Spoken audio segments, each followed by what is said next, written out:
Naquele tempo, disse Jesus: Eu sou o bom pastor. O bom pastor dá a vida por suas ovelhas.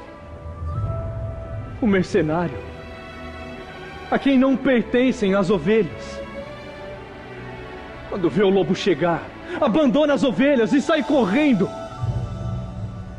Então o lobo ataca as ovelhas e as dispersa.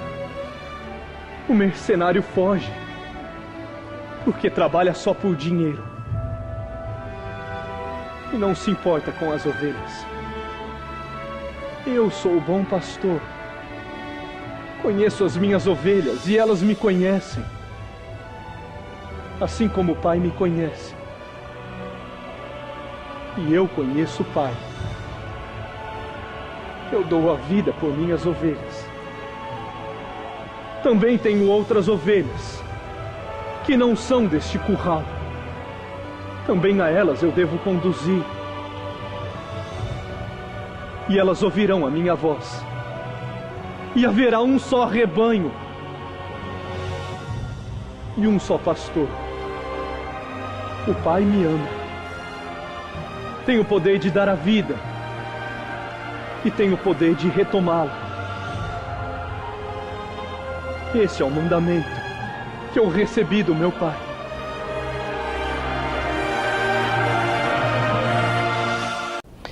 Shalom.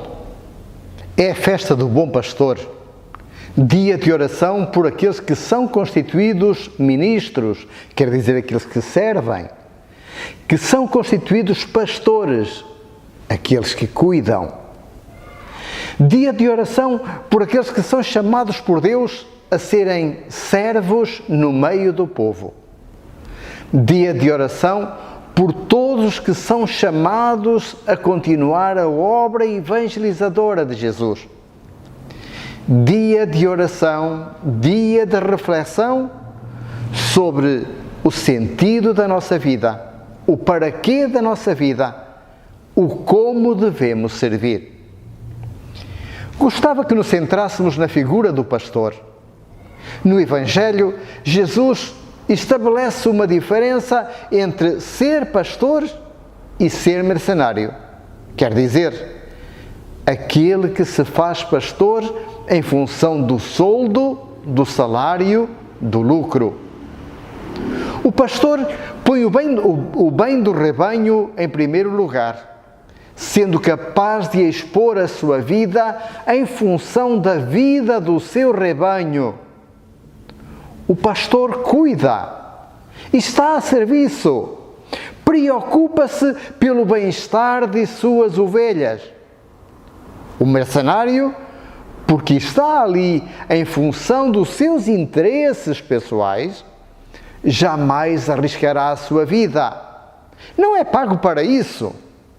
Devia enfrentar o lobo, 2 cães, um animal pequeno, mas podia fugir do urso, de um leão, de um leopardo, de uma serpente ou até de um ladrão.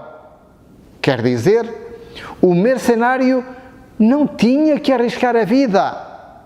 O que lhe interessava era o seu dinheiro, não o rebanho. No Antigo Testamento, aparece muitas vezes a imagem do pastor e do rebanho para nos falar da relação de Deus com o seu povo e da relação que os governantes, quer os sacerdotes, devem assumir com o povo. Jamais deverão comportar-se como mercenários. O mercenário exige obediência, submissão. A relação do pastor é uma relação de amor, de compreensão, de ternura. Jesus resgata e assume na sua pessoa essa missão do pastor. Ele contrapõe-se aos mercenários. Por isso, ele se diz o bom pastor. Bom é usado aqui não no sentido de ternura e sentimental, como por vezes somos levados a pensar ou a crer quando olhamos aquela figura bucólica do bom pastor. Bom vem no sentido de verdadeiro, de autêntico. Quando Jesus se afirma bom pastor, quer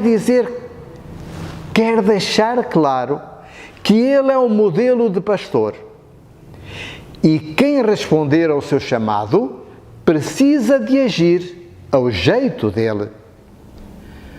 Bom é o pastor que se preocupa com o seu rebanho, que conhece as suas ovelhas, chama-as pelo nome e elas não apenas reconhecem a sua voz, como o seguem confiadamente. Sua dedicação é fruto do seu amor. Um amor louco que sente pelo seu rebanho. Um amor sem limites que vai até às últimas consequências. Luta por elas, expõe-se, é capaz de morrer para salvar o seu rebanho. Quem são estas ovelhas? Os que o seguem, que conhecem a sua voz, mas também toda a humanidade que precisa conhecê-la. E essa é a tarefa do discípulo: fazer convergir para o mesmo rebanho todas as ovelhas, para que todas possam usufruir desse amor louco de Deus. Cristo continua dando a vida pelas suas ovelhas, continua dando-lhes vida. Só que hoje precisa de cada um de nós para ser vida na vida do irmão. O Domingo do Bom Pastor é a cada ano um momento muito especial para refletirmos e rezarmos as vocações, todas as vocações da Igreja. Na sua mensagem para este dia, o Papa Francisco convida-nos a contemplarmos a figura de São José, o homem simples e jamais espalhafatoso, que aceita alterar toda a sua vida em função do sonho de Deus. José, diz-nos Francisco, não foi um homem resignado, nem conformado.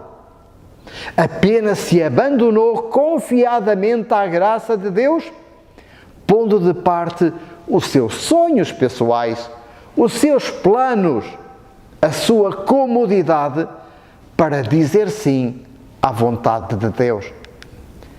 Só um amor incondicional pode levar a este sim, qual dom incondicional de si mesmo.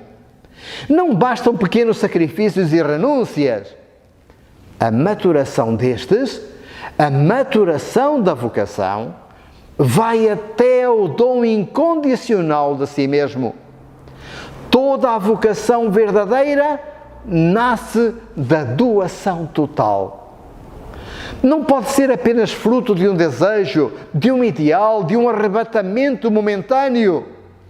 Precisa ser um todo de vida, uma constante, uma resposta às necessidades e apelos da realidade e da vida concreta. Servir é a prática da missão. Do jeito que São José levou uma vida de disponibilidade total e incondicional em função de Jesus, também o batizado, seja qual for a sua vocação, precisa ser a mão operosa do Pai em prol de seus filhos e filhas, diz-nos o Papa. O sonho e a capacidade de servir são indispensáveis, mas, no dizer do Papa, uma outra característica atravessa a vida de José e precisa também ser presente em toda a vocação cristã: a fidelidade. José é o homem justo que, no trabalho silencioso de cada dia, persevera na adesão a Deus e aos seus desígnios. A vocação só amadurece na fidelidade de cada dia e alimenta-se na contemplação da fidelidade de Deus. A primeira palavra da vocação de José, que nos aparece nas Escrituras, é: não temas, José, filho de Davi. Não temas, porque Deus é fiel e cumpre sempre suas promessas. Esta é a palavra que Deus dirige àqueles que hoje Ele chama. Não temas, quando em meio às incertezas e hesitações sentes um desejo inabalável de lhe doares a vida. Não temas, quando em meio a dificuldades e incompreensões busca realizar a sua vontade. Não temas responder a Deus com entusiasmo e viver na fidelidade ao chamado.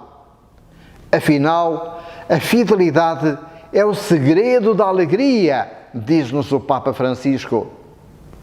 Rezemos hoje especialmente por aqueles que são chamados para que respondam com alegria e entusiasmo. Rezemos por aqueles que foram chamados, que jamais se cansem de servir e nunca busquem ser servidos, que jamais desanimem da missão que lhes foi confiada, que jamais se acomodem. Rezemos por aqueles que forem chamados, que o sonho de Deus inunde seu coração, os faça sentir a alegria do desprendimento e seja o sentido do seu viver. Que cada um de nós possa, nestes dias, perceber o chamado de Deus, o sentido da sua vida e, com alegria e entusiasmo, pôr-se ao serviço do Reino. Shalom. Eles hão de ver e hão de vir, hão de vir e hão de ver coisas de transformação.